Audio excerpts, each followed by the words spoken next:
Bienvenue dans ce nouveau numéro d'Arte Reportage, une émission consacrée aujourd'hui à deux pays dans lesquels les citoyens sont prêts à tout pour mettre fin au régime en place. Deux peuples en fuite, et pourtant seul l'un d'entre eux suscite vraiment l'intérêt de la communauté internationale, l'autre beaucoup moins. Il sera question de la Syrie et du Mali. Cela fait près de 3 mois que les Touaregs dans le nord du Mali ont déclaré l'indépendance de leur région, l'Azawad, un territoire 2 fois plus grand que la France. Grâce notamment aux armes rapportées de Libye après la chute de Kadhafi, les Touaregs ont d'abord chassé sans difficulté l'armée régulière malienne. Mais les Touaregs sont divisés. D'un côté, le MNLA, plutôt laïque, qui revendique un pays. De l'autre, des mouvements islamistes Touaregs, proches d'Al-Qaïda au Maghreb, qui veulent instaurer la charia. Entre combats et tentatives de négociation, ils se sont partagés cette immense zone désertique. Les villes de Kidal et Tombouctou pour les islamistes, et Gao, la capitale, pour le MNLA. Mais depuis mercredi, la donne a changé. Les islamistes ont lancé une offensive sur Gao, se rendant maîtres de la ville. Les Touaregs du MNLA, eux, ont pris la fuite. C'est justement à Gao que notre équipe s'était rendue il y a quelques semaines. Mali, la poudrière sahélienne, c'est un reportage d'Olivier Jouly et Laurent Amida.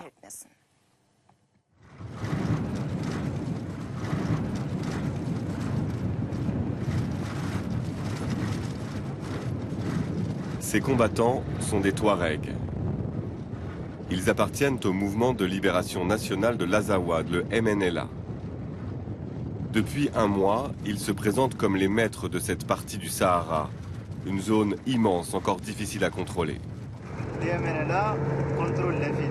Les MNLA contrôlent les lieux stratégiques. Nous sommes dans les déserts. Nous sommes sur un axe extrêmement large que les MNLA ne contrôlent pas forcément. Ce territoire, déjà exsangue et hanté par la misère, doit faire face depuis 2006 à un nouveau fléau, AQMI, Al-Qaïda pour le Maghreb islamique. Ici, même les hommes du MNLA ne peuvent se déplacer qu'en convoi lourdement armés. Aujourd'hui, les Touaregs contrôlent plus des 2/3 du Mali. Le pays est littéralement coupé en deux. Après une offensive militaire fulgurante qui a surpris toutes les chancelleries, les principales villes du nord sont tombées. Et le 10 avril dernier, les Touaregs proclamaient unilatéralement le nouvel état de l'Azawad. Aujourd'hui, dans cette partie nord Mali, l'armée malienne s'est désintégrée. De sa présence, il ne reste que ses carcasses. Pourquoi cette insurrection contre le Mali? Qui sont ces combattants Touaregs? Quelles sont leurs relations avec Al-Qaïda? Pour le savoir, il faut se rendre à Gao. Adossé au fleuve Niger, c'est la capitale du nouvel État. À première vue, contrôlée par le MNLA. Ce jour-là, les Touaregs finissent de faire disparaître les dernières traces de la présence malienne. À chaque entrée de la ville, ce sont aussi les hommes du MNLA qui contrôlent les checkpoints. À leur tête, le colonel Hassan Mehdi. Il a déserté l'armée malienne fin 2011 pour rejoindre la rébellion.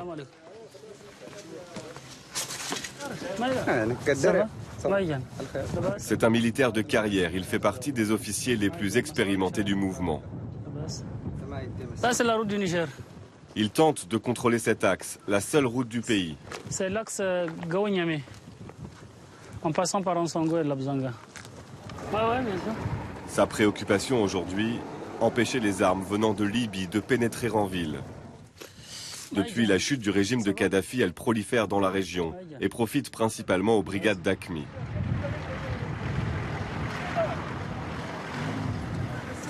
Il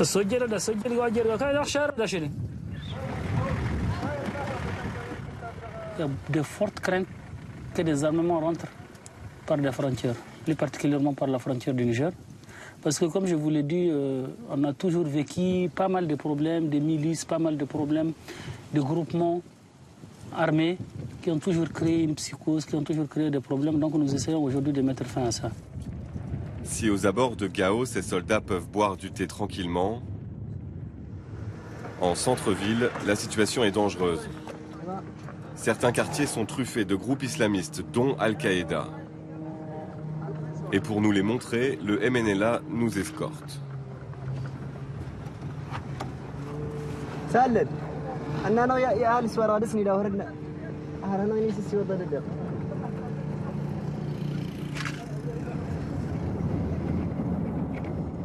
Il faut rester discret et filmer derrière des vitres teintées. Quelques minutes à peine et déjà les premiers drapeaux noirs, l'insigne des groupes islamistes. Ici, un véhicule d'Ansardine, le groupe intégriste Touareg. Et puis, très vite, à droite, les djihadistes d'Aqmi. Sur la gauche, un autre groupe salafiste.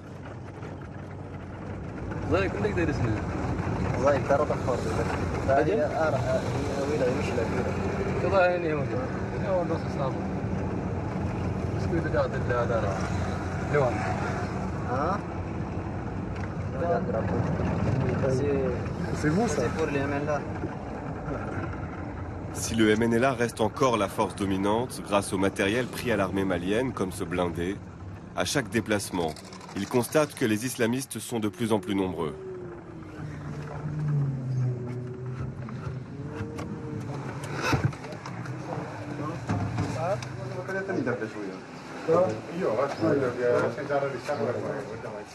Dans cet ancien centre administratif occupé par le MNLA, les soldats du colonel Amadou. Ces hommes font partie de ceux que l'on appelle les Libyens. Plus de 800 militaires touaregs incorporés dans l'armée de Kadhafi. À la chute du régime, ils sont revenus au Mali lourdement armés.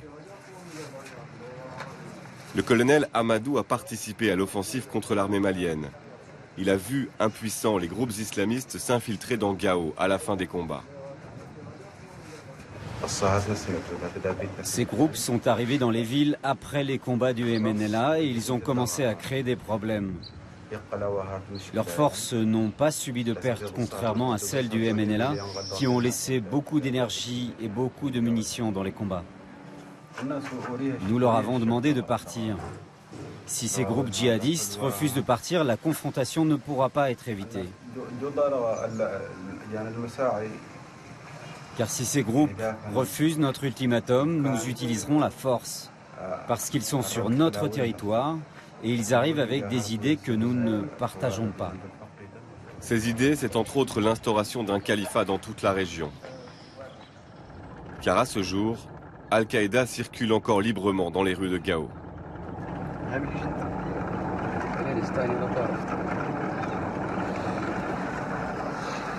Face à la menace de ces groupes islamistes, le MNLA s'organise.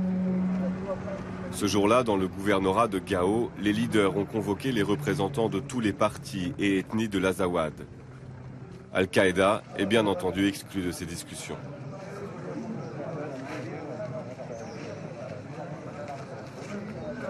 Nous avons les composantes de l'Azawad.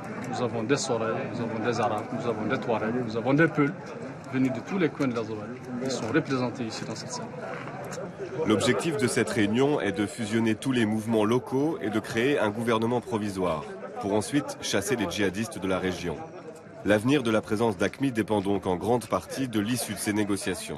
Vous avez vu que partout au monde, là où il y a un combat, c'est des groupes qui se précipitent toujours à infiltrer et à chercher à se renforcer. Donc aujourd'hui, l'Azawad, il est à un stade où il a besoin de cohésion. Nous avons plutôt besoin de la cohésion. Une fois que la cohésion est là, les Azawadiens peuvent eux-mêmes prendre leur sort en main et demander à ces groupes de quitter le territoire. À ce moment-là, le MNLA cherche à intégrer les hommes d'Ansardine, la faction touareg islamiste qui joue en ce moment la confusion avec les salafistes. Une alliance sans laquelle il sera difficile de contrôler l'Azawad.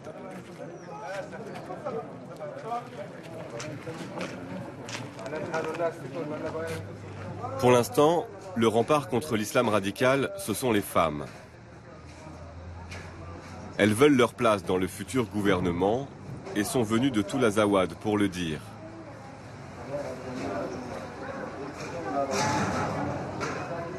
Nous voulons être là pour réclamer nos droits et devoirs, pour que la femme nomade, c'est le pilier de la maison de tous les temps. À plus forte raison aujourd'hui quand un gouvernement veut être là, imposer, éduquer, parler, sortir de l'enceinte en gardant notre tradition. On veut parler des mariages précoces, par exemple, on veut parler des multiples divorces. On est prête si on ne nous met pas, si on n'a pas nos droits et devoirs, si on n'a pas été appliqué dans ce système de sainteté, on va prendre les armes, on va se rebeller nous aussi pour imposer notre présence. À côté, les négociations vont encore durer pendant plusieurs jours. Aujourd'hui, sans un consensus entre factions, le Nord Mali, rongé par l'islam radical et la menace des milices locales, pourrait à nouveau basculer dans le chaos. Pour comprendre comment la région en est arrivée là, il faut quitter Gao et s'enfoncer vers le cœur du pays touareg, dans le Sahara, terre ancestrale des hommes bleus. Ces éleveurs nomades, aujourd'hui combattants, sont en révolte depuis les années 60 contre le pouvoir central malien. Il faudra parcourir 300 km de pistes pour rejoindre le village d'Ali, rasé par l'armée malienne. Ce soldat est engagé depuis plus de 20 ans dans la rébellion.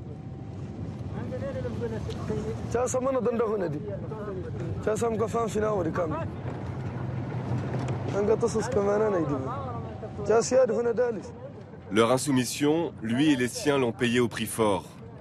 Dans les années 90, l'armée malienne a massacré 47 membres de sa famille sous ses yeux.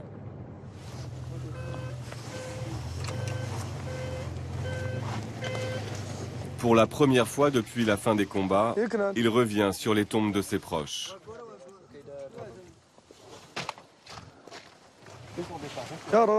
Ça, ce sont les tombes des gens que le Mali a massacrés. Ici, vous voyez des tombes d'enfants et de femmes. Là, il y en a d'autres. Tous ces gens ont été tués ici. Vous voyez ?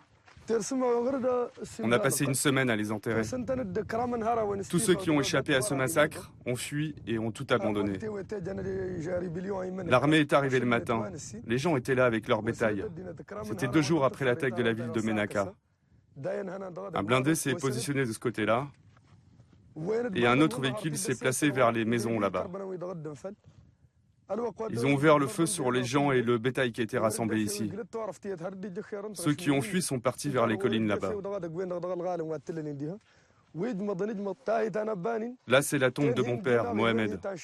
Et là-bas, c'est celle du chef du village. Mohamed, c'est mon père. Il s'appelle Mohamed. C'est mon père. L'empreinte que le Mali m'a laissée et qui m'a fait prendre les armes, c'est ça. Voilà ce que le Mali m'a laissé. Le massacre de ma famille. C'est pas seulement moi. C'est dans tout le peuple touareg. Maintenant, j'ai la tête haute. Et je laisserai plus jamais le Mali revenir ici. Je me battrai jusqu'à la dernière goutte de mon sang.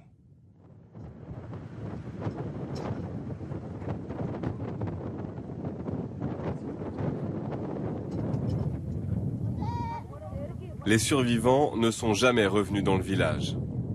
Ils vivent depuis dans des huttes non loin de là, dans le dénuement le plus total.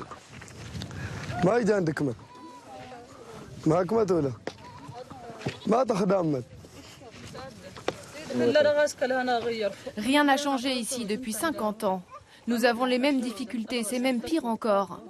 L'élevage est difficile, le vent, le soleil, la soif. Le Mali n'a jamais rien fait pour nous. Avant, on avait une pompe à eau, mais l'armée malienne l'a détruite. On n'a jamais bénéficié d'aucune aide venant du Mali, même l'école. C'est nous qui l'avons installée sous les arbres. Le Mali n'a même pas pu construire des écoles pour nos enfants. Nos familles ont été tuées par le Mali, dans les maisons là-bas où on vivait avant. Ils sont enterrés dans le cimetière. C'est pour ça que les Touaregs se rebellent. C'est à cause de la colonisation malienne. Nous ne pouvons même pas vivre de nos terres.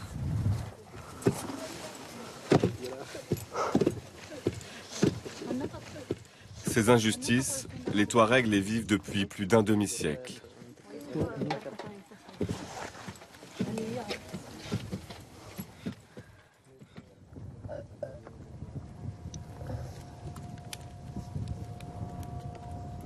Des répressions sanglantes, loin des regards du monde.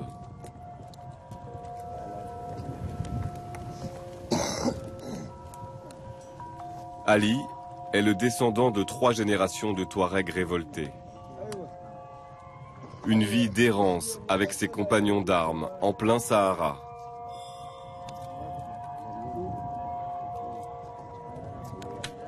La lassitude s'est aujourd'hui installée.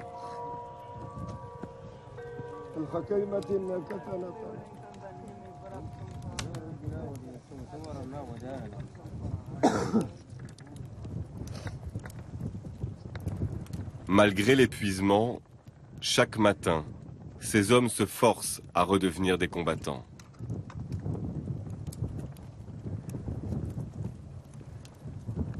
Car l'histoire du village d'Ali est loin d'être une exception.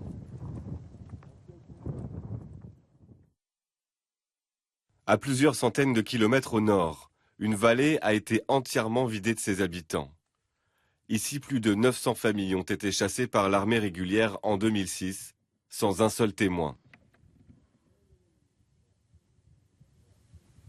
Depuis, les troupes maliennes qui occupaient ce fort construit par les Français pendant la colonisation en ont fait une zone militaire, interdite à tout civil.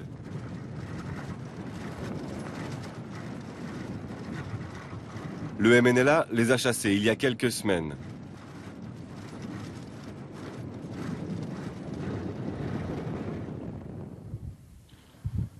Pour la première fois, ces habitants peuvent revenir dans leur village et témoigner.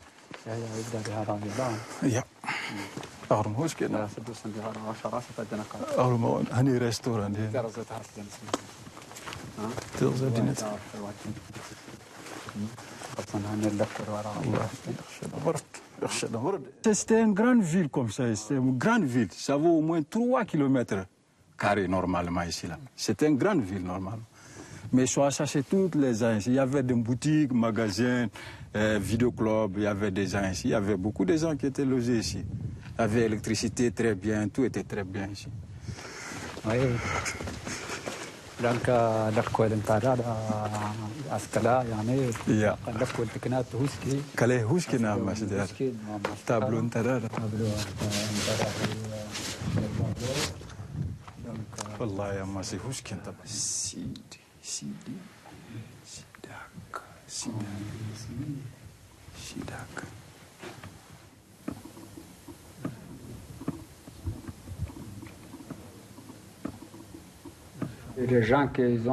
Les gens qui ont été chassés d'ici étaient tous des proches des rebelles. Et c'est pour ça qu'ils s'en sont pris à eux.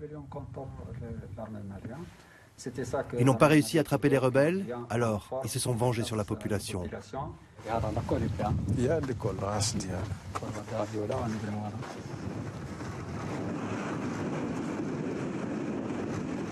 À quelques kilomètres de là, un peu plus loin dans la vallée. Dans cette base militaire, 71 prisonniers de guerre maliens sont détenus par le MNLA.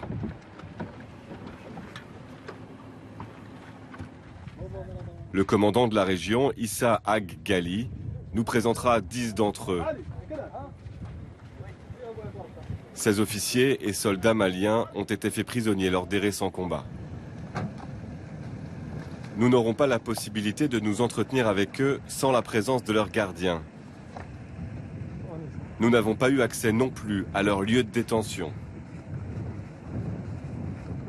Mais ces détenus nous ont semblé bien traités, même s'il est impossible de le vérifier. Et seul un officier de l'armée malienne capturé à Tessalit acceptera de nous parler. Nous prions moins le Tout-Puissant pour qu'il y ait entente entre les deux parties, c'est-à-dire que le gouvernement et les MNLA pour que tout se passe très bien, qu'enfin on puisse au moins se rejoindre nos familles. C'est notre souhait, c'est un souhait.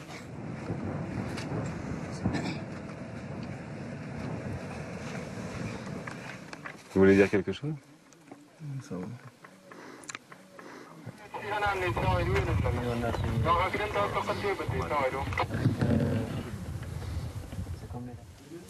Aujourd'hui, on contrôle la situation. Notre seul problème est la prise en charge des prisonniers. On essaye tant bien que mal avec nos moyens de leur fournir ce dont ils ont besoin. Nourriture, médicaments, habits, mais ce n'est pas suffisant. Les organisations internationales doivent leur venir en aide. Mais je ne sais pas pourquoi elles ne viennent pas les voir. Dans toute la région, les combats de ces derniers mois ont aussi provoqué un important afflux de déplacés. Les plus démunis se trouvent au nord, à la frontière de l'Algérie. Pour s'y rendre, il faut longer le massif de Tirarar. C'est ici que sont implantées depuis 2008 les plus importantes bases d'Al-Qaïda pour le Maghreb islamique. C'est sans doute aussi là que les 9 otages occidentaux sont encore détenus. Changement de décor.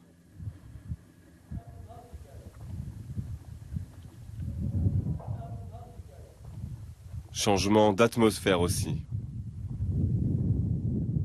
À chaque arrêt, Ali et les hommes de notre escorte sont sur leur garde. Ici, on est en pleine zone d'activité d'AQMI. Tout véhicule qui s'approcherait serait suspect. À la tête de ces hommes, Iknan, 25 ans, l'un des jeunes fondateurs du MNLA.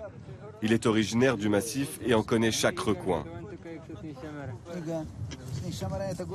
AQMI est à dos des voitures, on ne sait pas là où il est présent. Ils ont aussi des gens qui sont placés un peu partout avec des téléphones satellites pour les renseigner, qui savent qu'on n'a pas de bonnes intentions envers eux. Ils savent qu'ils nous ont étouffés et qu'un jour on se réveillera contre cet étouffement pour dire non à AQMI.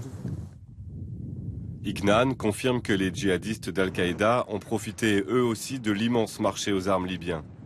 Fusils automatiques, lance-roquettes et même missiles sol-air. À ce jour, aucune décision n'a encore été prise par le MNLA de chasser AQMI, mais des accrochages ont parfois lieu. En fait, nous les évitons. Jusqu'à présent, on les évite. Mais il y a eu d'autres fois, il y a eu d'un frottement entre nous. On s'est rencontrés quelque part, on les a pris comme une armée étrangère. On les a attaqués. Il y a eu un mort parmi leurs rangs. Toi, tu étais là? Oui, j'étais là pendant l'opération.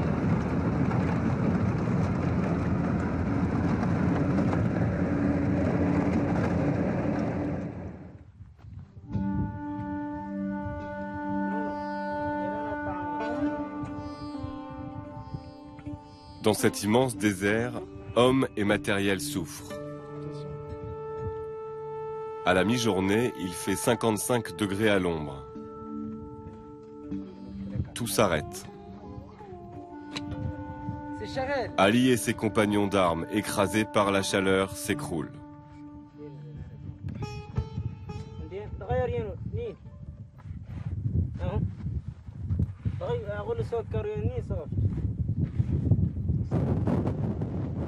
Quand le vent de sable se lève, la visibilité devient presque nulle. Impossible pour les guetteurs de voir les véhicules s'approcher. Il faut se remettre en chemin et traverser cette zone le plus vite possible.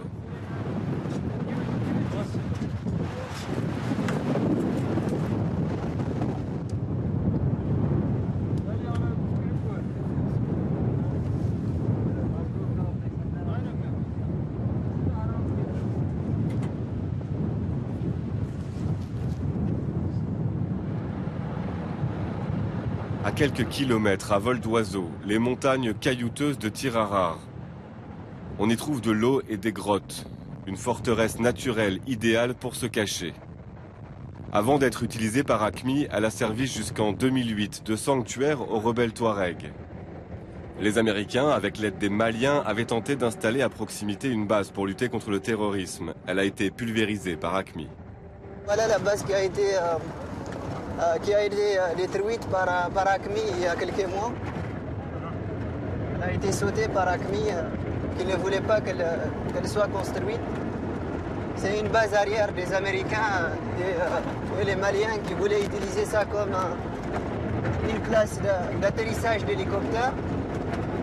Ils ont détruit ça, tu vois, les maisons sont sautées, tout est détruit là-bas. Et le fait qu'AQMI utilise les bases historiques de la rébellion, ça te fait quoi, toi? C'est vraiment une chose qui a sali l'histoire de cette région, oui. De ces bases, par exemple, historiques. Tu ne peux plus écrire l'histoire de ces bases sans évoquer la question d'AQMI qui était basée à l'intérieur de ces bases. C'est ça pour moi. C'est ça qui me dérange.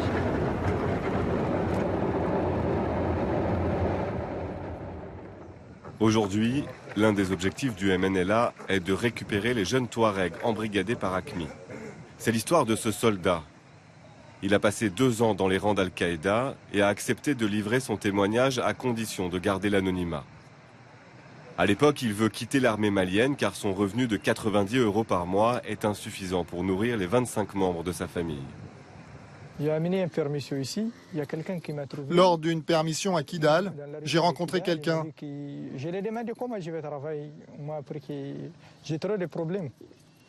Donc, il y a quelqu'un qui m'a dit que... Je cherchais du travail et il m'a affirmé qu'Al-Qaïda pouvait me donner 1500 € par mois. Bon, je suis parti. Je l'ai suivi et j'ai rejoint Al-Qaïda. J'ai resté avec eux. Bon... Je suis resté au sein d'une brigade, mais ce que j'ai vu, ce n'était pas compatible avec mes valeurs. L'apprentissage coranique était quotidien. On quittait un endroit, on circulait, puis on s'arrêtait pour lire des versets du Coran. On faisait cela pendant 1 mois ou 2, et ensuite on changeait d'endroit. Je ne peux pas dire avec certitude de quel islam il s'agissait, mais je sais que c'est un islam différent de celui que nous pratiquons ici. Le chef de groupe, lui, ne m'a pas caché qu'il était pakistanais.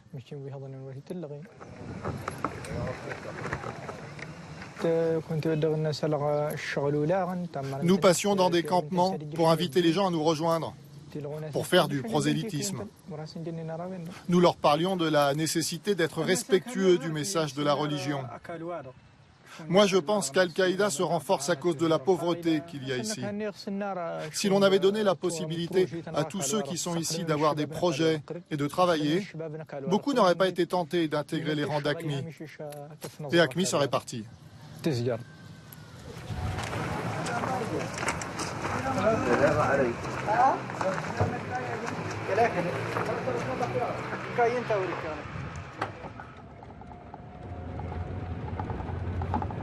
Arrivé à la frontière algérienne, sous les yeux des militaires installés sur ces collines. Sur le bord de la piste, le regard est attrapé par des dizaines de monticules de terre signalés par des cailloux. Un cimetière à ciel ouvert. Ça, c'est des gens qui ont quitté depuis 1990. Le temps des rébellions. C'est des gens qui le Mali a tués. Des gens de l'armée malienne. La plupart des l'autre partie par le Mali. Tinzaouten, la ville frontière. Le contraste est saisissant. Côté algérien, une ville avec eau, électricité, hôpital. Côté malien, le désert. Les derniers événements ont mis l'Algérie en alerte. La frontière est fermée depuis 1 mois. Mais le commandant du MNLA en charge de la zone tente de nous faire croire que tout va bien avec son voisin.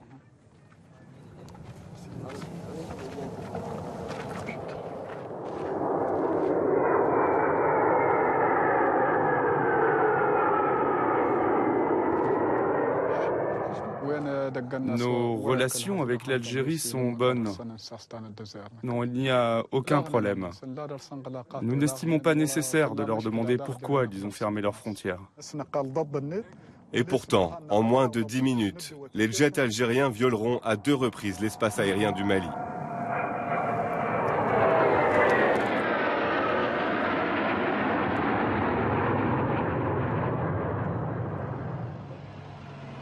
À quelques centaines de mètres de là, coincés entre les 2 pays, des réfugiés pris au piège. L'hôpital, la citerne d'eau de la ville leur sont inaccessibles. Installés sous des tentes de fortune dans ce no man's land, 500 familles tentent de survivre. Toujours surveillées par l'armée algérienne.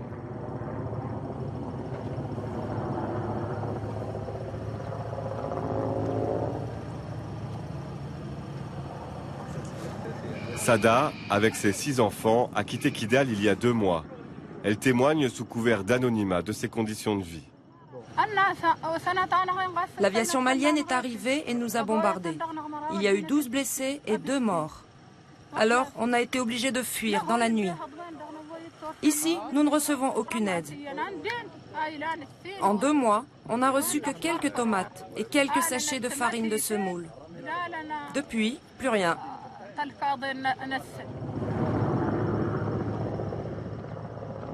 S'ils sont quotidiennement survolés par des hélicoptères, ces réfugiés n'ont vu à ce jour ni ONG, ni organismes internationaux.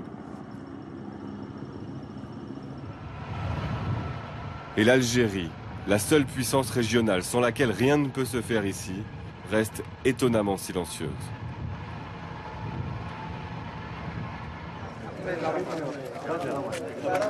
Retour à Gao. Après 3 semaines de discussion, les Touaregs du MNLA sont parvenus à composer leur gouvernement. L'alliance avec le groupe radical Touareg Ansardine n'a en revanche pas abouti. Une mésentente qui risque de fragiliser le tout nouveau conseil transitoire de l'État de l'Azawad. C'est ici, au siège de l'ancien gouvernorat, que le fondateur du MNLA a installé son quartier général. Bilal Ag-Sherif est la figure politique du mouvement. Il accepte de s'exprimer pour la première fois devant une caméra depuis le début de l'insurrection.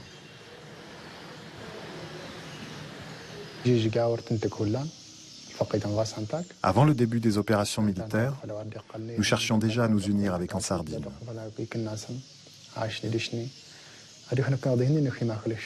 Mais leurs représentants nous ont expliqué que c'était impossible, puisque leur objectif est d'imposer la charia.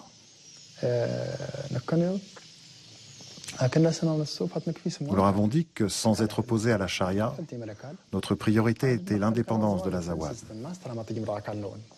Nous avons ajouté que ce n'est qu'une fois l'indépendance obtenue que nous laisserions le peuple décider.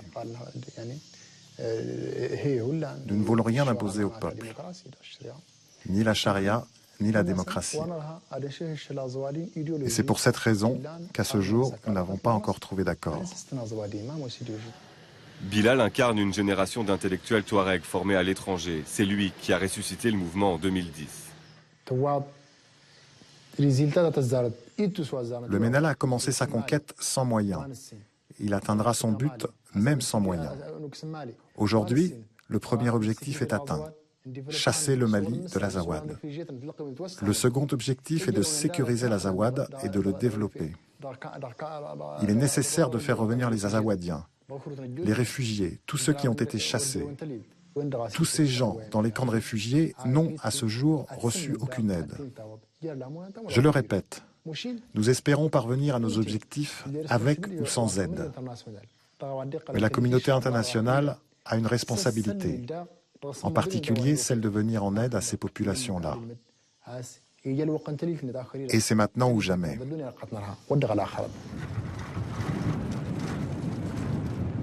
Au nord Mali, l'insurrection Touareg et la disparition de l'État ont fait violemment ressurgir les fantômes du Sahel. Déplacement de population, renforcement d'Al-Qaïda, tensions avec les pays voisins, les défis du mouvement de libération de l'Azawad sont gigantesques. Si la communauté internationale ne pose pas les yeux sur cette partie oubliée du monde, cette terre pourrait devenir une zone grise aux portes de l'Europe.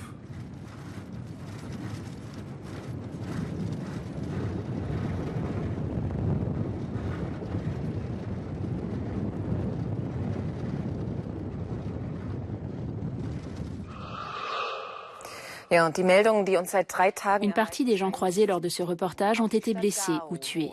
C'est le cas notamment de l'un des chefs du MNLA, Bilal Ag-Sherif, qui aurait été blessé pendant les combats à Gao. Pour aller plus loin sur ce dossier complexe par sa nature et par le fait que pratiquement aucun journaliste n'a accès à cette région, nous avons voulu poursuivre le dialogue avec les 2 auteurs de ce reportage. William Irigoyen s'est rendu à Paris pour rencontrer Olivier Joly et Laurent Amida en début de semaine, soit 2 jours avant l'offensive des islamistes sur Gao.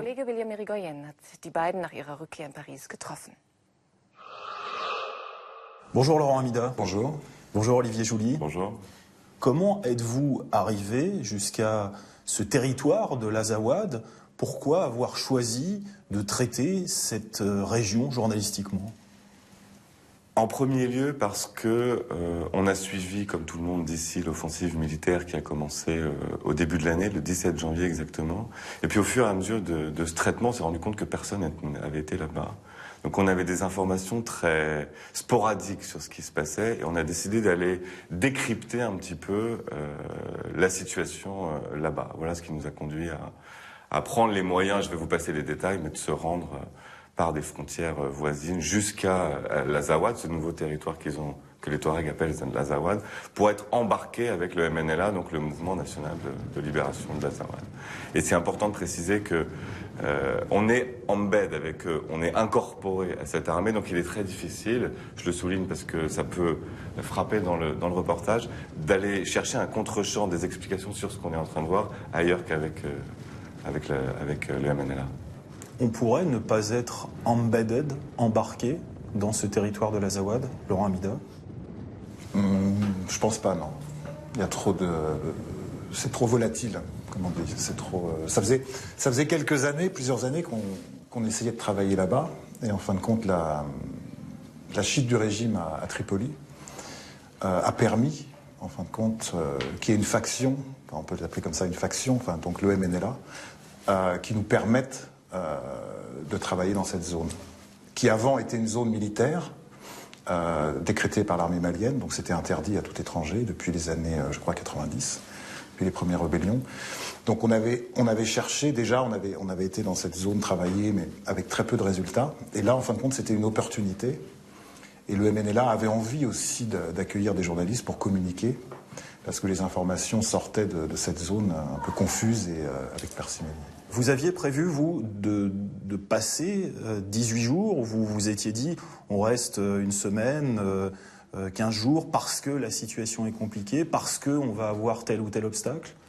Ou bien il y a des choses qui sont passées durant votre reportage qui vous ont amené à prendre la décision de rester plus longtemps?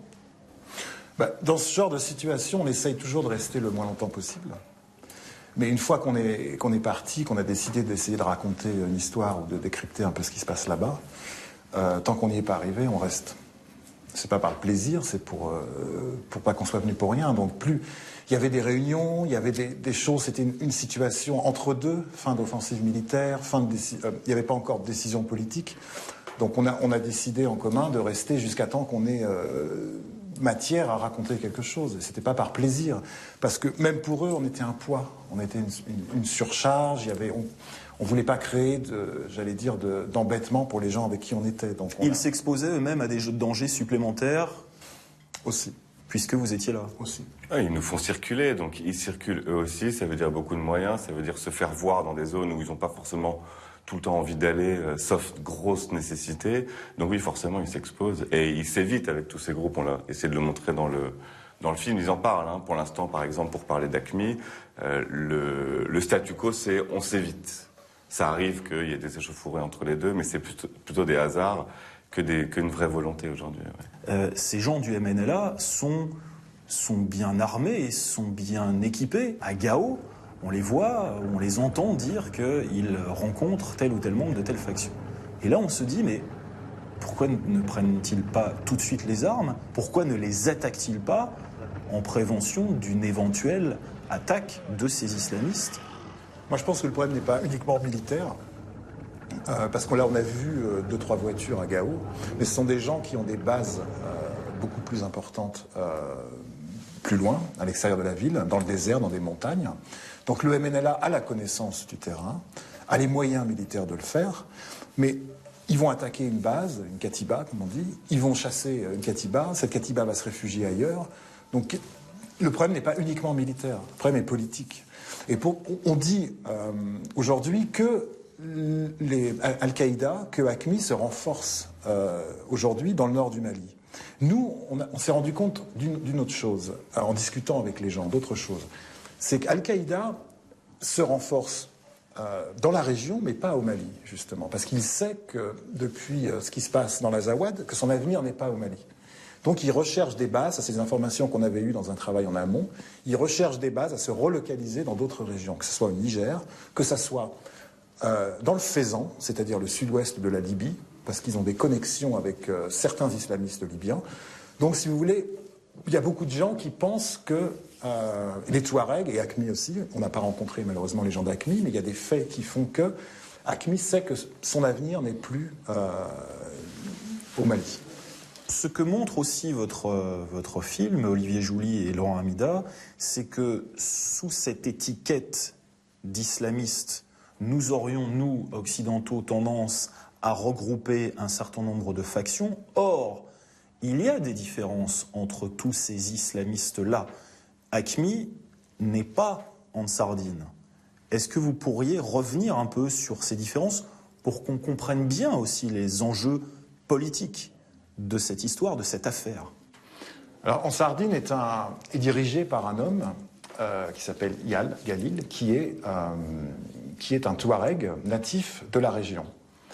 Alors, il est islamiste, ce qui veut dire qu'il, lui, est pour une place très importante de la religion dans le futur gouvernement de l'Azawad, pour l'imposition de la charia même. Par contre, il n'a pas d'agenda djihadiste. Djihadiste, ça veut dire poser des bombes dans les pays voisins ou dans les villes européennes. AQMI, tous ces groupes islamistes, eux, ont un agenda djihadiste.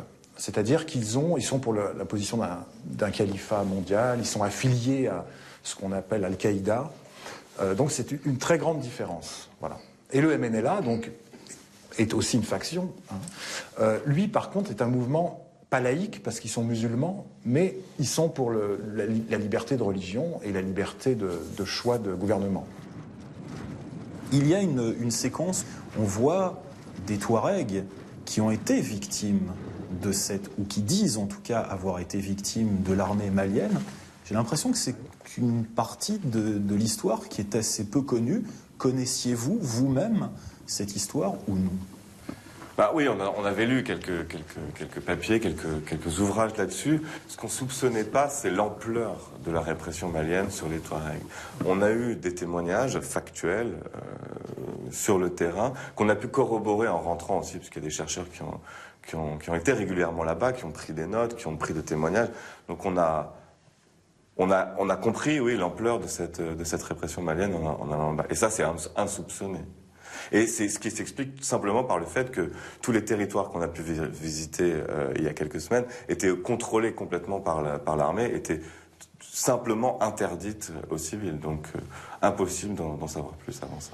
Ce leader charismatique, Bilal Ag-Sharif, vous qui connaissez le terrain afghan, la situation afghane, puisque vous avez tourné là-bas, est-ce que on pourrait lui trouver une certaine parenté avec un certain commandant Massoud, par exemple, ce Bilal Ag-Sharif? Non, moi je ne pense pas qu'il faille comparer les deux personnages, ni les deux situations, parce que c'est... Alors après, en termes de charisme, mais là c'est le journaliste qui parle, enfin, ça n'a rien à voir avec l'avenir du pays ou l'avenir des pays, mais effectivement c'est un personnage très charismatique, très déterminé, très calme. C'est un politicien avant d'être un militaire. C'est la différence entre lui et Massoud, non? Ouais. Massoud était très déterminé et calme. Oui, mais c'était un militaire, alors que Bilal est un politique, il a été formé en Libye, il n'a jamais pris les armes, Bilal. C'est un intellectuel. Non, je pense que la différence avec la grande différence qu'on a ressentie avec les précédents leaders de ces rébellions Touareg, qui étaient des militaires, des combattants, même s'ils étaient politisés, c'était qu'il était beaucoup moins radical, même s'il combattait, alors que Bilal ne combat pas. Lui est beaucoup plus radical dans ses revendications, c'est-à-dire que c'est l'indépendance ou rien. Et ça, c'est nouveau. Il n'y a aucun mouvement Touareg, enfin des précédentes rébellions, qui aient demandé l'indépendance. Ils ont demandé une fédération, ils ont demandé d'être mieux intégrés dans l'État malien. Aujourd'hui, c'est l'indépendance. Merci beaucoup à tous les deux. Merci. Pendant toute la semaine, la communauté internationale s'est employée à éviter une guerre. Depuis que la Syrie a abattu le week-end dernier un avion de chasse turc, les appels au calme se sont multipliés. Mais un diplomate des Nations Unies a parfaitement résumé la situation en déclarant « Je pense que nous ne pouvons plus exclure quoi que ce soit ». Tout dépendra notamment de l'attitude de la Russie par rapport à Bachar el-Assad. Soutiendra-t-elle le nouveau plan de paix du médiateur international en Syrie, Kofi Annan? Un gouvernement de transition, la fin de l'ancien régime. Peut-être bien la dernière chance pour les hommes de l'armée libre de Syrie et leurs familles que le photographe Boris Mabillard a suivi.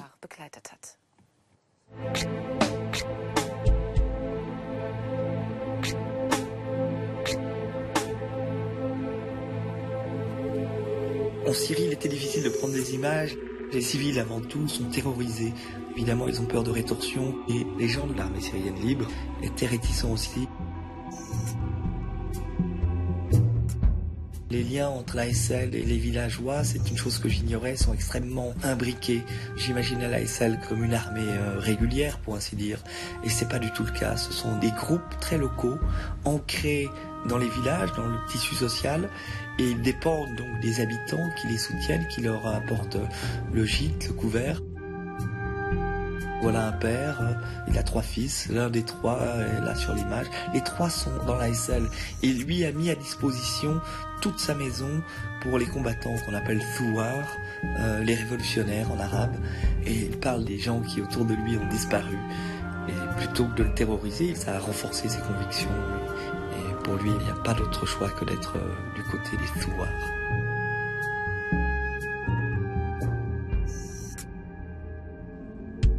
À droite, Walid a toujours ce sourire un peu indéchiffrable que je l'ai connu lorsqu'il m'a raconté un petit peu ce qui lui arrivait, ce qu'il avait fait, ce qu'il avait commis lorsqu'il était membre, il y a encore pas si longtemps, il y a encore 4 mois, des Mouhabarat. Je me dis que j'aurais pas voulu être interrogé par lui, même s'il jure qu'il n'a jamais torturé, tous autour de lui le faisaient. À Boukhoutada, à gauche, il était marine dans l'armée régulière de Bachar el-Assad. Son navire a été sollicité pour tirer sur certains des quartiers de l'attaqué qui étaient insurgés. Son bateau embarque un énorme conteneur. Il comprend que le conteneur est plein de prisonniers et ce conteneur va être largué dans l'eau avec les prisonniers vivants.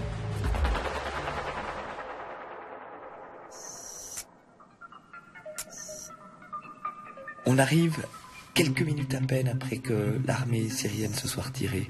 On ne sait pas si l'armée est encore là à l'autre bout du village ou pas. Et les premiers villageois qui s'étaient cachés dans la forêt reviennent vers leur maison et découvrent l'ampleur des pillages et des destructions. Les premiers combattants reviennent aussi. Un peu plus tard, on fera le compte des villageois qui reviennent au village et il en manque certains. La rumeur court vite qu'il y a des victimes, que l'un d'entre eux manque, qu'il a peut-être été emmené par les forces de sécurité, ou même qu'il aurait été tué. C'est des moments difficiles.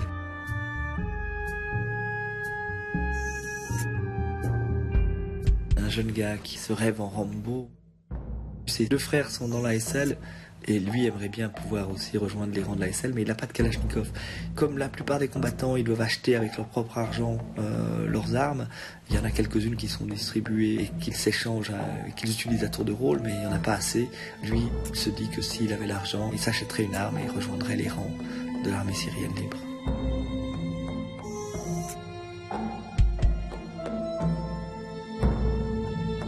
Le vendredi, à la fin de la grande prière, c'est l'occasion d'un bain de foule pour les gens de l'ASL et puis d'une liesse où on voit bien quel est le soutien dont bénéficient les combattants de l'ASL parmi les populations. On est dans un djebel qui est essentiellement sunnite, ça ne pourrait pas se passer ailleurs. Là, les villages sont pour le coup tout à fait homogènes, tous sont sunnites. Et l'ASL a pour vocation de protéger les civils qui manifestent, mais aussi, c'est l'une des ambiguïtés, elle encadre et suscite presque la manifestation qui suit le sermon du vendredi. On a là l'homme barbu, qui est vraisemblablement un combattant civil. C'est lui qui galvanise les foules de ce vendredi. Tous les villages avoisinants y participent. Mais autour, on a les hommes en armes de l'armée syrienne libre. Il y a ce contraste entre les immenses sourires, la liesse et puis évidemment les armes, l'immense jeunesse des rebelles. Ils ont pour certains d'entre eux moins de 20 ans, voire 15 ans.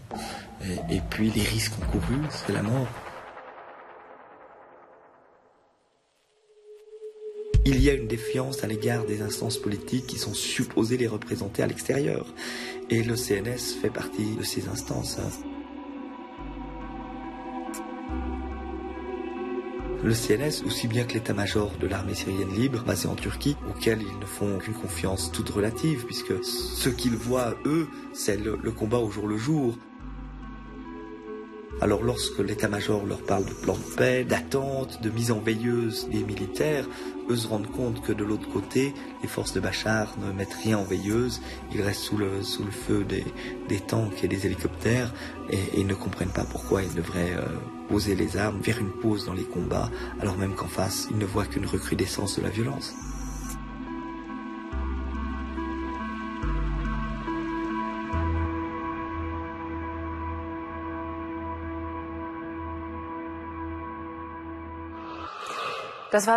Ainsi s'achève cette émission. À partir de la semaine prochaine, Arte Reportage vous propose une programmation d'été. La semaine prochaine, nous irons par exemple à Cuba. Cette île des Caraïbes se défait progressivement du socialisme, mais reste attachée à ses belles vieilles américaines, les voitures bien sûr. Une émission qui sera présentée par William Irigoyen. Excellente soirée. Tout de suite, place à Arte Journal. Merci et bonne soirée.